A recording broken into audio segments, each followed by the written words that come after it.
So I thought I would read some of the slave narratives. There's a Twitter account that has, they're posting the slave narratives. Slave narratives, brief explanation. During the Great Depression, FDR had his WPA, which was basically government created work for all the unemployed people.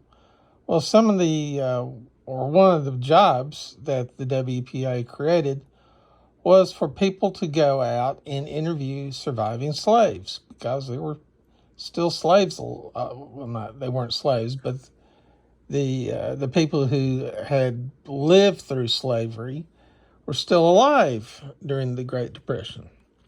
So that is what the slave narratives are. And they're really interesting. You never hear about them, but if you really want to know about slavery, read the slave narratives. There's thousands of slave narratives.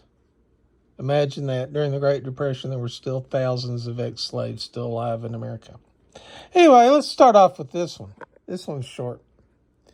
So what I'll do in these videos is I will record one slave narrative, and that will be that video. And each slave narrative that this Twitter account posts, it will be its own video. So here goes. One of our marsters was killed in the war and brought home and buried. He was Mr. Joe. All the silver was hid out during the war, but the soldiers never did come to our house.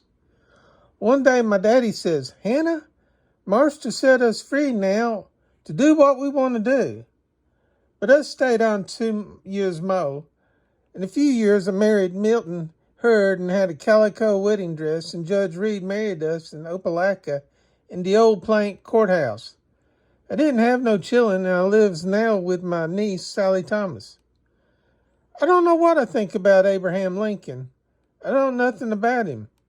Slavery was all right in its place, I guess, in case some needed it to make 'em work. Folks get so sinful. I thought I was safest in the church. I believe God intended us for all to be religious. And that's the end of that one.